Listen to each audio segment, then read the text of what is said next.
Hi, this is Nathan from Teach the Table, and this is how you play Betrayal at House on the Hill. This is a game of role-playing in the universe of a horror movie. Betrayal starts out as a game of exploration, as each player makes their way through the creepy mansion, finding new rooms and the secrets within. As the game progresses, however, there will be a point where the game pivots and a haunt begins, where one player will be revealed as a traitor, and one of 50 different scenarios will take place, with different conditions for the traitor or the heroes to win. Each character will have stats that change throughout the game: speed and might, which are physical traits, and sanity and knowledge as their mental traits. If the game ever tells a player to take physical damage, the player can choose to decrease speed and or might, and vice versa with mental damage. Another thing to note is that the players can't die until the haunt has begun, so their traits can't go lower than the lowest number during the exploring phase of the game.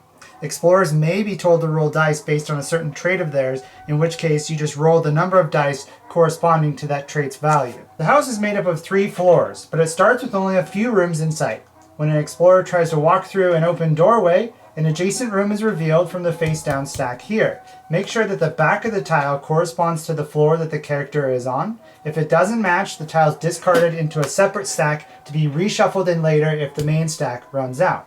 Place the new room as well as you can, connecting doorways if possible. If a doorway is ever blocked by another tile like this, it simply becomes a false feature and is impassable. You also can't place a room if it would prevent the floor from having any additional rooms added later. Rooms can have symbols and text on them, and if both are present, the symbols resolve first only with the player who first entered the tile, and then the text, which happens every time a player enters the tile or sometimes exits the tile. The symbol corresponds to a deck of cards, either an item, an event, or an omen.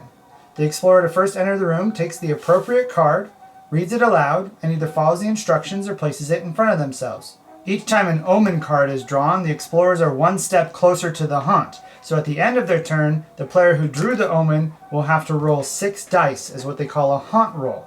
And if the result on the dice is less than the number of omen cards that have been drawn so far in the game, the haunt will begin. Items are pretty straightforward. They can be used once per turn, or if you don't want it, you can hand it to another player who is in the same room as you. You can drop them on the floor for someone else to pick up, or if there's already an item on the floor in the room that you're in, you can pick it up and that item will be yours. On your turn, you can move a number of spaces up to your character's speed value.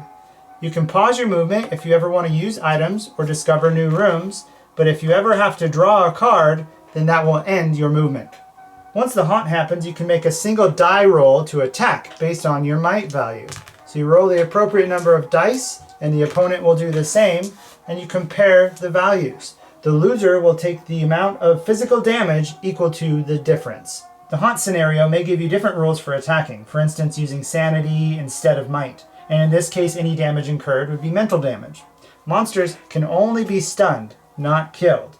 But if you inflict at least 2 damage to an opponent, you can steal something from them instead of inflicting damage. Getting back to when the haunt first starts, the player that failed the haunt roll will look in the chart in the trader's book and compare the name of the last omen card that was drawn and the room that it was drawn in to find the haunt that's going to occur.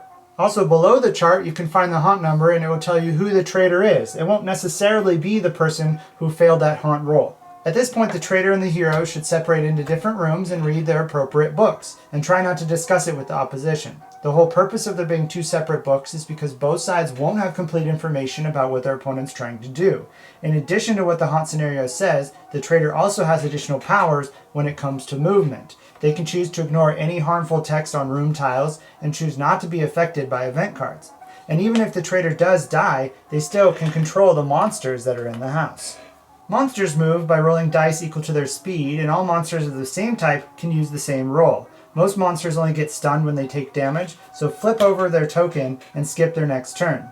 Lastly, the monsters can't explore new rooms or carry any items, so they're pretty much just move and attack drones, unless the rules say otherwise. Starting with the player to the left of the traitor, each player will get 1 turn, then it will be the traitor's turn, and finally any monsters controlled by the traitor.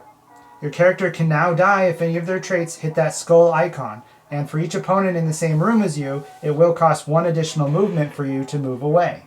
Play will continue until either the traitor or the heroes have fulfilled their goals as described in their haunt booklets.